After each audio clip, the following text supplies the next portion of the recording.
I'm gonna run the Tokyo Marathon. Stay till the end of the video and I'll explain some things. If not, if you just want to skip, go for it too, but I could use your support.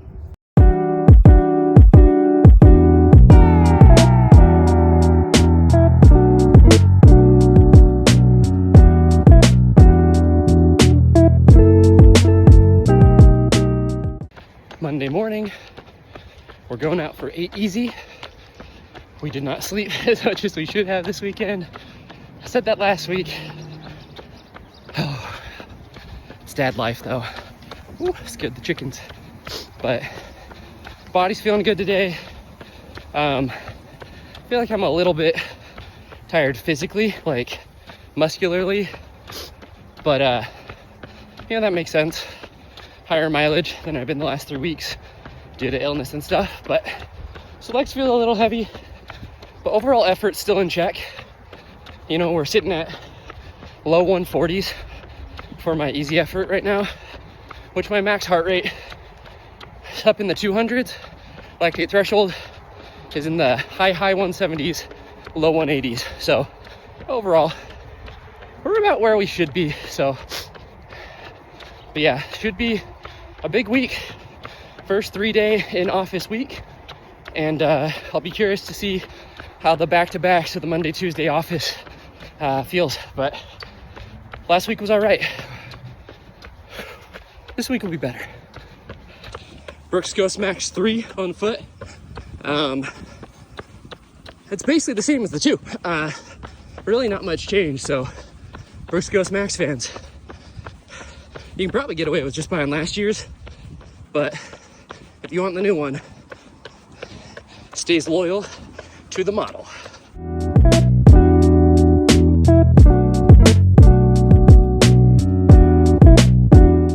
All right, 8 miles done.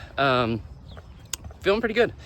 The legs were super heavy to start, but they opened up as the run went on, and yeah, my heart rate climbed a little bit. There was a little bit of heart rate drift, but you know what? Like, at the end of the day, if you're able to hit your quality runs, right? If you're actually getting a little bit more efficiency because you're getting your legs turned over, and like the large majority of your run is still at a really easy effort, it's not like you're losing out on anything or ruining your easy run. So, you know, I know a lot of people believe like as soon as you cross over to zone 3, you've like screwed your easy run. It's not how it works. Zone 3 still has, I mean, honestly, in a lot of ways, just as much aerobic benefit. It's just maybe a little bit more costly, right, than zone 2. So, you know, at the end of the day, you get it done, you feel good. That's what matters most. All right, Tuesday morning. And I know I always say I'm tired, but I am wrecked. I'm not sure what's going on. My ring, I use an Aura ring, both yesterday and today just told me like my readiness level or whatever is just in the dumps. And the only thing I can think of, now, have I slept as much as I should? No, but in the past when I have slept not as much, it hasn't been this bad. The only thing I can point to is just adjusting to the office, which is wild, but validates my concerns. But it is what it is. The only issue and thing that kind of sucks is like I'm supposed to run fast today. Was gonna do a 6:30, 7:30 float, so alternating 400s on off basically, and I just don't know if I have it in me to run hard today. So we're gonna hit our warm-up, get moving, see how we feel. I'm not optimistic about this workout though, so fingers crossed. Then we got to get home, shower off, and head into the office again. So it's all right, we can do this.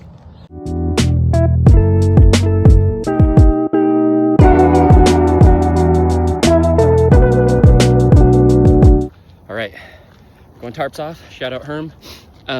Sun's out, Tums out, and the warm-up felt okay. I mean, I can tell I'm just tired. Like, I just feel like perceived effort again is higher than even what my heart rate's saying, but heart rate's actually pretty chill right now, so maybe a good sign. We'll see how it goes. Still hacking up a little crap, so nothing left to do but to do it.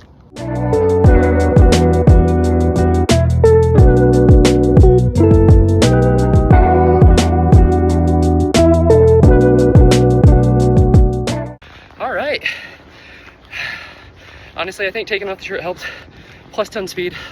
Just because it's not hot, but sun's up, so it's hitting me and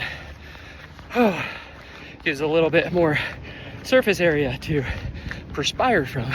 So, you know, I was on the slightly lower range of where I wanted to be pace-wise, but I did hit them. I want to disclose something, actually.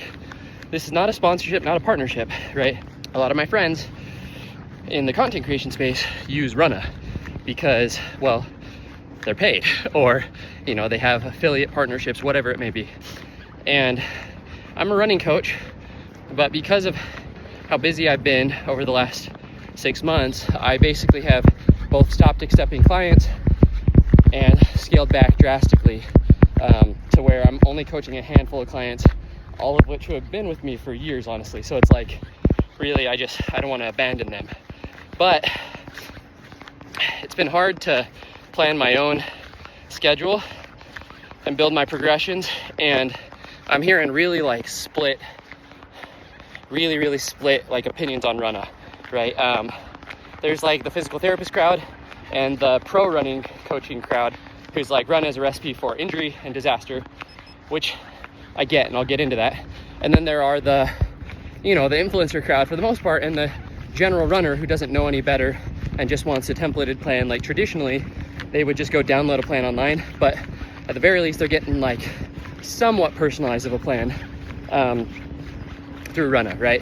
So I decided, I was like, cool, for this 5K build, take 12 weeks.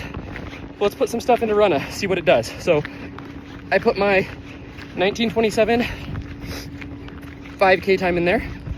I said I want to PR in 12 weeks, and it's giving me projections of 1830, which would be phenomenal, up to 1910, right? And you know, some of the criticism I've heard on Runna, which I think is super valid, like, so I personalized the plan even further. So I said, hey, I'm a little bit higher mileage than it recommended initially, right? So I was like, hey, I was running 60-mile weeks, so I put like, there's a high mileage trigger.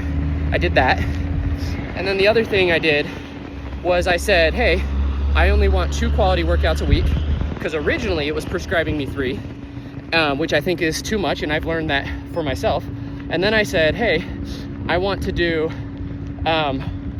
quality every other week on my long run, right? So basically I have 2 quality workouts a week.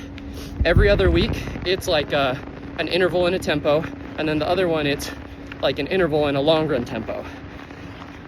And let me say, based on that, like based on the customizations that I made, it looks like a good plan. And I did it last week, I'm doing it this week, and I like the workouts. Today's workout was a Runna workout. Very impressed with it. My beef with it is that I'm a running coach. So I know, and I'm very familiar with my body, I know what I can technically handle and not, so I can customize the initial template it gives me to a plan that is challenging, but shouldn't get me injured, right? And then I've also heard that people will get injured, they pause the plan, and when they start back up, the plan doesn't appropriately ramp back into that. So look, I don't know if it's AI or what, but it's not perfect. But for, what is it, like $100 for a full year? It's pretty damn good. If you customize, right? If you customize it. So I think it's like any tool, it's only as good as the user, right? And the problem is most of the users don't know how to properly customize it. So if you have questions on Runna, drop them in the comments, but it's something I'd love to dive deeper in on, because I like the plan it gave me, but I understand the pushback by a lot of people. So yeah. All right, it's Wednesday morning. We've got some Wednesday morning testing or shenanigans that we're gonna get in. I'm tired, I wanna watch some TV, so I'm just hitting the treadmill. But what I'm going to do is I've got the Ghost Max 2 and the Ghost Max 3. So Ghost Max 2 right there, 3 right there. Shoes are almost identical. So basically what I'm doing is I'm running an easy run today, and I've got one of these on each foot, right? So I'm gonna test out how they feel on foot. So far, just initially on foot, for those who are wondering, kind of first thoughts on the Ghost Max, It is 99.9% the same shoe as last year, right? So if you like the 2, frankly, just get the 2 on discount because the 3's coming out. And then, but if you can't get your hands on a 2, like the 3 is gonna feel great. You don't need to panic by the 2 because there's so many changes, right? So the 2 and 3, almost identical. What are the differences? The 3 has a little bit, like not a ton, a little bit more cushion in the upper as a whole. So I do think that the 2 is gonna be a little more breathable. The 3 is going to be actually a little wider in the toe box, but a little bit warmer overall. I just don't think the upper is quite as breathable. The other thing is, and I'm not 100% sure if this is due to having more miles on the 2, but the foam in the 3 feels a slightly, like a little bit firmer. Like it's barely noticeable. One of the reasons for that, again, could be that the 2 already has more miles on them. The other is the 2 has this kind of cutout in the midsole. And the reason why they do that sometimes is design, yes, but 2, so that the foam compresses more, right? And the foam compresses in certain ways. So that's why they actually do cutouts sometimes in midsoles. So with the Ghost Max 2, there is that cutout. With the 3, there's no cutout. And so I do think that the foam compresses a little bit better in the 2 versus the 3. So something to watch for, but like I'll run in the shoes right here, 1 on each foot, give you a general idea after the run as well of how they feel, side by side. But I think this is like a very, very minor, more of like an aesthetic update than anything. So, and even the aesthetic, like I accidentally put the 2s on my shelf versus the 3s because they look so similar. So something to think about, but ultimately pretty much the same shoe. But let's get moving.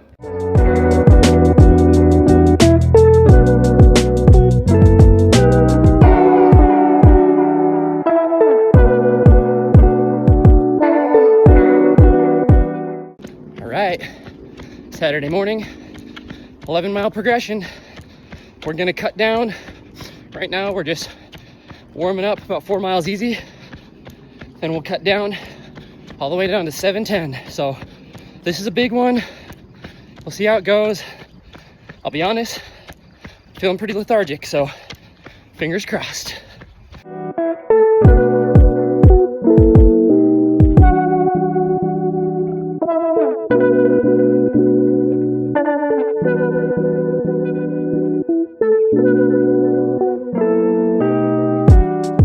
So I've decided to run the Tokyo Marathon in 2026, and you may be asking, Eric, how can you just decide that? You have to enter, and I'm going to enter. If you don't know, the Tokyo Marathon has a couple of different ways you can get in, but the easiest way to get in is their charity system. Now, their charity operates differently than most world major marathons. Most world major marathons, you enter through a charity, they give you a set amount you have to raise, and then you have a time period to raise it, and what you don't raise, you end up having to pay for yourself. The Tokyo Marathon does a blind auction style. So you bid with a charity and you say, I will raise $4,000, $5,000, and highest bidder wins, but you don't know what everyone else is bidding. So if you bid too low and you say, I'm gonna raise $1,500, someone else raises $2,000 or says they're gonna raise $2,000, then, well, guess what? You don't get in. But here's also the kicker, you commit the dollars up front and have to raise them on the back end. So if I say I'm going to raise $4,000, I need to pay $4,000 out of pocket and then go try and raise to recoup. So that's exactly what I'm going to do. I have a goal to raise $4,000, and that is what I'm going to bid for the Tokyo Marathon, and this is where I need your help. Now, I don't want to just blindly ask you guys to donate, right? Let me give a little bit of context, and let me give maybe my reason for Tokyo and just kind of all the rationale behind it. I'm half Japanese. I was born in Japan. I actually moved stateside when I was about a year old, and then we moved back to Japan when I was about 10 years old, all the way through graduating high school. Tokyo is home to me, and I haven't been home in 14 years. On top of that, my wife is half Japanese as well, though she grew up in Seattle, has never been to Japan, has no connection really to Japan other than blood. And my kids are half Japanese, and they don't know anything about their own culture. To the point where a big slap in the face for me happened last year when my son brought home a gingerbread man and was asked to decorate it with his culture. And I was like, oh, could be really cool if we did like a half Japanese, half American theme. And he goes, Dad, I'm not Japanese. That one hurt a little bit. So going to Tokyo is more than just racing the Tokyo Marathon, right? It would be my first world major. It would be a sub-3 attempt. I'm gonna put that out there. That's my next attempt at sub-3 is gonna be Tokyo. But a big thing is like it's bringing my family home and showing them where I grew up, where I was raised. I wasn't a runner, right, growing up, and so to go back as a runner to explore familiar places on runs would be really fun. And I want my kids to be proud of their heritage. I want them to be proud of who they are and understand, you know, what that means, right? My grandparents are out there, and I don't know if they're gonna be around, to be perfectly transparent, in March. But I'm gonna go. We're gonna make it happen, even if I have to pay for every dollar out of pocket, and that's fine, right? $4,000 going towards charity is a phenomenal cause. Now, a couple of things. One, I am reaching out to brands to see if I can get an influencer bib. You know, obviously I want to run this race. It's very important to me, so I'm gonna see if I can leverage some connection.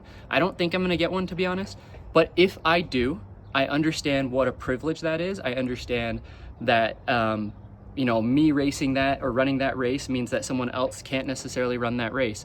And so even if I get an influencer bib, I am committing to raise $4,000. On top of that, right?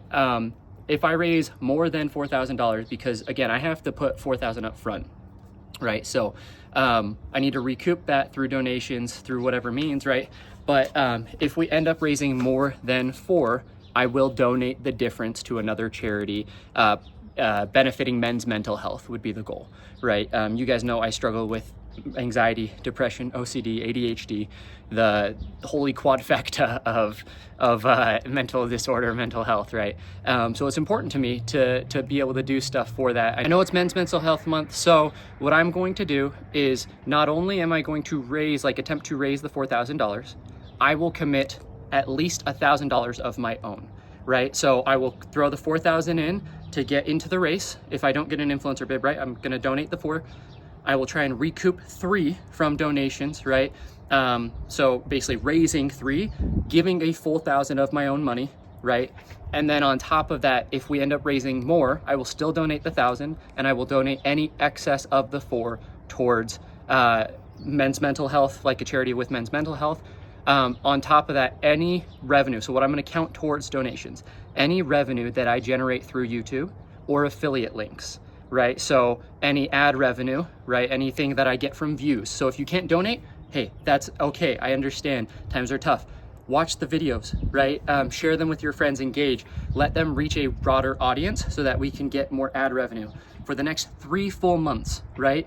3 full months. So when this launches, we'll actually go through June, July, August, right? The revenue that I raise or that I generate through YouTube, right? Through views and ad revenue will go towards charity, right? So I'll count that towards the $3,000. Not only that, but I will, if it exceeds $3,000 plus $1,000 of my own money, so $4,000 total, going towards men's mental health, okay? Second, I have enabled super thanks on the videos, right? So you can now actually donate directly onto the channel through the comments, I believe. I'm new to this. I didn't know really what this was. But again, any YouTube revenue for the next 3 months, June, July, August, going towards charity. The other thing is that any affiliate income, so I use fuel goods to purchase my fuel, right? I should actually get a package today, right? If you buy any gels, anything, if you go to in the description, I'll put a link to my landing page for fuel goods. If you go in there and you buy gels, right? All of that will go towards charity, right? It will go to me first. I will use it towards charity. I will be very transparent in this process and share updates. If you buy Wallaco tights, right? Wallaco, these are my go-to. Wallaco tights, right? If you buy Wallaco tights, I have a code for 20% off. I do get an affiliate commission to that. Same thing. All of that revenue, June, July, August, right, will go towards donations and additional charity. So the goal is to raise at least $3,000 so that I can get to Japan, right, and run this race. I mean, I still have to buy all the flights and everything on my own, and it's a whole nother story, right? So it's gonna be an expensive trip. I'm taking all my family, right? But any money that I generate through here, any money that I generate through affiliate codes will strictly go to charity. Cool. I'm trying to think if I'm forgetting anything, but look, nothing would make me happier to be able to raise $10,000, you know, to be able to put $4,000 towards a Tokyo Marathon specific charity and to put an additional $6,000 towards men's mental health. You know, something I struggle with. It's something that the men in my family have struggled with, right? it's something that unfortunately, you know, I'm sure that my children will struggle with, right? And so, you know, I would love to be able to do that. It would be huge. And to be able to go home to Japan, to run sub 3 through the streets of Tokyo where I grew up, right? To show my family that culture, to be able to have my kids are never at my races because it's hard. I don't want my wife to have to haul around 3 kids, right? To have my kids though, because my parents are actually in Japan right now, so we'd probably stay with them for a few days in their small studio apartment, but we'd make it work. But to have my kids and my wife, you know, at the finish line of, you know, maybe the most important race of my life, right? Nothing would make that moment more special to me. And all I'm asking is help me get there, right? Just help me just get qualified for the race, we should say. Help me raise that money. It's not going to me, it's going towards good causes. So I recognize that if I'm able to pull it off, it will only be through you guys, or through a lot of money on my end, which will hurt a little bit, but you know, like I said, at least $1,000 of my own money will go towards getting in the race, going towards charity, and then a lot of other money. Let me know in the comments if you guys have travel hacks, as far as, you know, how to get cheap flights for a family of 5, because I've got 5 tickets to pay for. I don't know, can you tag brands? Tag brands in the comments. I will maybe make a TikTok or Instagram video where people can tag brands, and you know, let's go home, right? Let's run that race.